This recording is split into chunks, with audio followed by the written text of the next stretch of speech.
이코노미 톡 시작을 하겠습니다. 12월 FOMC 결과가 발표가 났는데 이미 예상하셨다시피 다시 금리를 0.25%포인트 인하를 했습니다.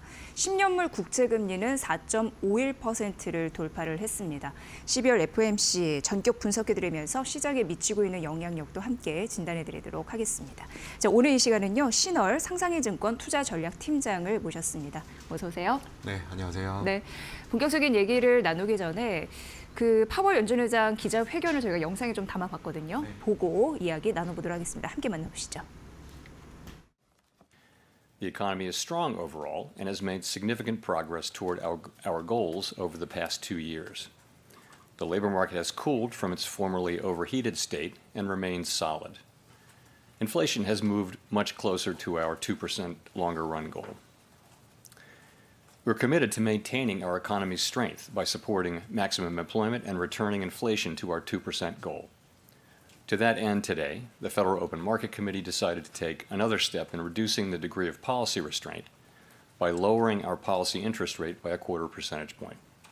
So that's what we mean by that. We're not trying to make decisions about the longer run. We are 2025. So I would say today was a closer call.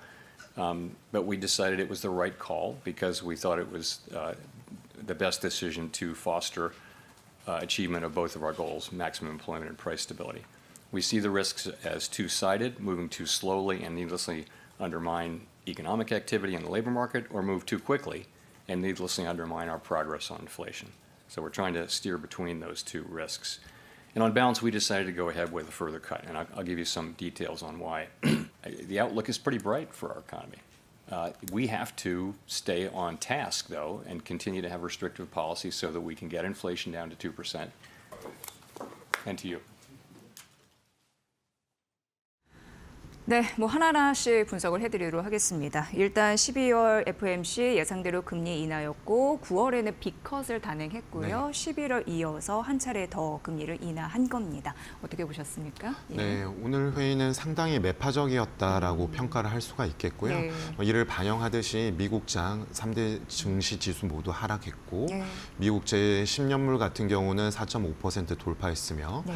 미국 달러화 같은 경우는 2년 만에 108포인트 레벨을 찍고 108포인트 중반까지 올라가는 모습들 확인할 수가 있었습니다. 이와 함께 역시나 국내 증시 약세장 시연하고 있고 원달러 환율 1,450원까지 급등하는 모습을 보였습니다. 시장의 예상에는 부합한 금리 인하였지만 베스 해머 클리블랜드 연은 총재가 금리 동결 소수 의견을 냈기 때문에 11월에 25bp 금리 인하와는 좀 성격이 좀 다를 수 있다라고 볼 수가 있겠고요. 네. 11월에는 분기 첫 번째 회의이기 때문에 점도표와 주요 경제 지표 전망치가 확인할 수가 없었습니다. 오늘은 다시 확인을 할 수가 있었는데 시장의 관심은 오늘 회의에서의 금리 인하 여부가 아니라 내년도의 금리 인하 횟수와 속도에 초점이 맞추어져 있었는데요. 생각보다 강하게 금리 인하 횟수를 축소하는 모습이 나왔습니다. 9월 회의에서 4번으로 늘렸던 내년도의 금리 인하 횟수 전망치를 2번으로 다시 줄이게 되었고 내후년의 속도를 다시 올리는 것이 아니라 내후년에도 2번 정도 예상을 하고 있기 때문에 현재 기준금리 기준으로 내년 말 기준금리를 추정하게 되면 4.0%, 내후년에 3.5% 정도로 보여지고 있습니다. 그렇다면은 최종 금리 인하에 대한 레벨이 상향이 되는 것으로 판단할 수가 있기 때문에 시장의 입장에 있어서는 좀 더 완화적인 통화 정책으로 갈 수 있는 여지가 상당히 축소되었다라고 판단할 수가 있겠고, 이는 지금의 국면에서의 금리 인하 속도가 이제 늦어지는 동시에 금리 인하를 통해서 긴축적인 통화 정책의 강도를 좀 중립적으로 돌리는 데에 대한 기대감이 희석이 되기 때문에 그동안의 우려가 현실로 되면서 전일 새벽과 오늘 국내 증시와 금융시장 모두 이 영향력 하에 있다라고 볼 수가 있겠습니다. 네. 비둘기 파월이 매에 가까워졌네라는 걸 인식을 한 거고, 그래서 이제 10년물 국채금리도 4.5%를 돌파하는 흐름들이 있었고, 사실 금리 인하는 누구나 예상했는데 사실상 점도표가 더 중요했었는데요. 네. 월가의 투심이 차갑게 식은 이유가 내년 4차례 인하에서 2차례 인하로 바뀌었기 때문에 네. 이렇게 정리를 해볼 수 있을 것 같고요. 중립금리 수준 이런 부분도 조금 더 들어야 할 필요성이 있는데, 사실 이 인하 속도를 늦추는 이유가 이런 얘기를 했거든요. 더 이상 경제에 제동을 걸 만한 이유가 보이지 않아서, 이러면서 중립금리에 좀 가까워졌다라는 이야기를 네. 했습니다. 어떻게 보셨습니까? 네, 중립금리가 요즘 학계에서 가장 뜨거운 화제 주제, 뜨거운 화두로 떠오르고 있는 상황에 있고요. 그 중립금리 개념도 살짝만 좀 말씀해 주시죠. 네, 중립금리라고 함은 예. 이제 경제의 안정적인 성장을 갈 수 있는 금리 수준을 말하는 것이고, 즉 성장은 잠재 성장률 수준으로 나오면서 인플레이션을 야기하지 않는 자연 금리, 내추럴 레이트라고도 하고, 여러 잠재 성장률의 일정 부분의 프리미엄을 반영한 수준을 중립금리라고도 여러 가지 표현들로 할 수가 있는데요. 전반적으로 그냥 경기가 과열되지도 침체되지도 않는 전반적으로 경제가 수용할 수 있는 그 국가의 금리 수준을 말하게 됩니다.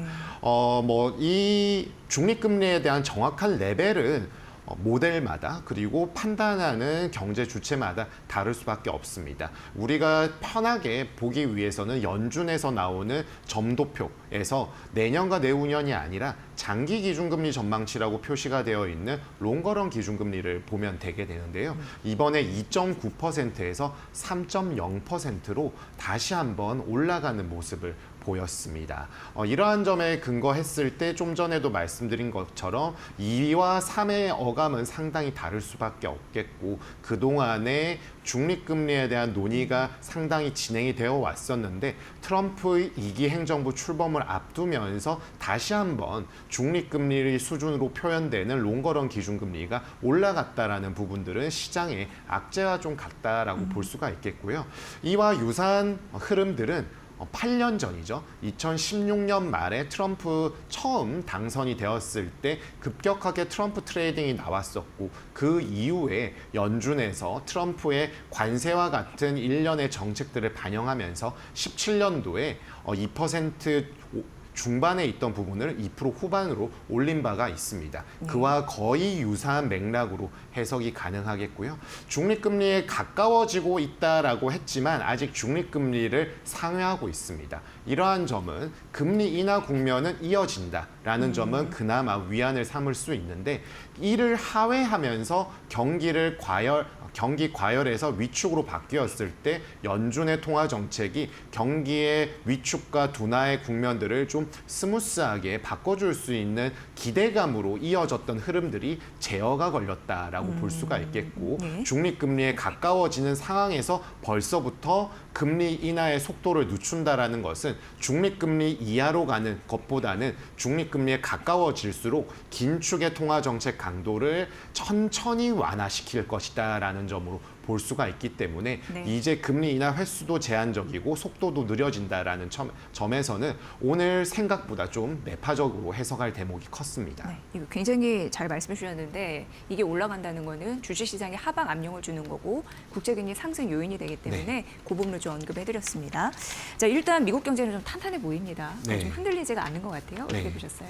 네, 성장률 전망치가 2.0에서 2.1%로 예. 내년도 성장률을 올렸고요. 네. 실업률 전망치는 0.1%포인트 다시 내렸습니다. 내렸죠. 네. 특히나 9월에 설왕설래했었던 부분이 금리 인하는 할 것인데 25bp일지 50bp 비컷일지 했었는데, 그때는 50bp 인하를 택했습니다. 그 당시만 하더라도 내년도 금리 인하가 4번이나 필요하고 2%까지 성장률 전망치를 내리면서 경기의 둔화를 넘어서 급격한 위축의 가능성을 선제적으로 좀 예방해야 된다라는 측면에서 비컷을 도입한 것이었는데요.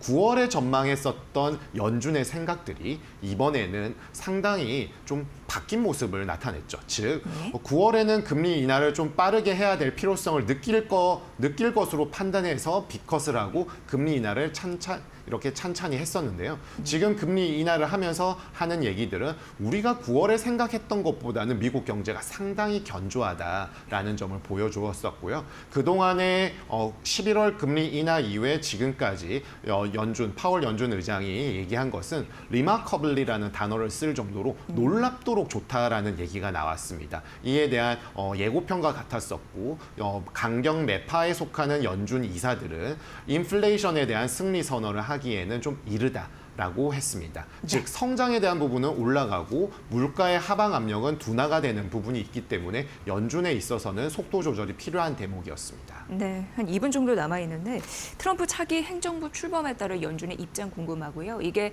뉴욕 증시 산타 랠리에 약간 찬물을 끼얹는 요소로 지금 지수는 반영하고 있거든요. 네. 그 말씀까지 좀 들어보도록 하겠습니다. 네, 아무래도 네.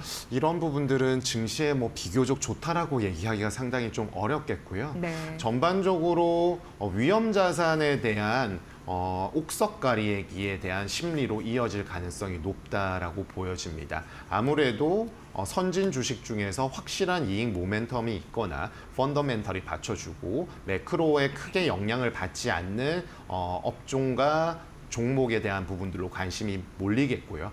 또한 환 측면에서는 달러 인덱스의 강세 레벨을 제어해 줄 수 있는 상대 통화인 유로존과 일본의 경제 상황이 미국만치 못하기 때문에 미국의 중심주의에 편승하는 경제와 금융시장의 흐름이 나타날 가능성이 좀 더 높다라고 판단하고 있습니다. 그리고 트럼프의 정책은 아무래도 내년도에 좀 더 본격적으로 나타날 것이고 파월 연준 의장 역시나 이에 대해서는 내년도에 본격적인 반영을 고려할 수 있다. 지금은 알 수 없다라고 얘기한 부분들을 비추어 보았을 때 내년 1월 초에 이제 트럼프 행정부가 2기가 출범하고 그때 초반부에 드라이버를 건 이후 2월 또는 1월 말 또는 3월 FOMC에서부터 파월 연준 의장의 입을 통해서 연준의 입장이 어떤 식으로 변화하는지를 좀 확인이 추가적으로 가능할 것으로 보여집니다. 네. 신월 팀장이 오늘 함께해 주셨는데 금리 인하 속도 늦추되 그 속도는 가변적이다라고 하면서 오늘 새벽같이 매파도 가능함을 보여준 FOMC라는 또 전략적인 리포트 내셨어요. 상상인 증권의 리포트 한번 찾아보시면 굉장히 잘 쓰셨거든요. 도움이 되실 것 같습니다. 참고해 보시라고 전해드렸습니다. 자, 오늘 이코노믹톡 함께했고요. 신월 상상인 투자증권 투자전략팀장과 함께했습니다. 오늘 잘 들었습니다. 고생 많으셨습니다. 네, 감사합니다.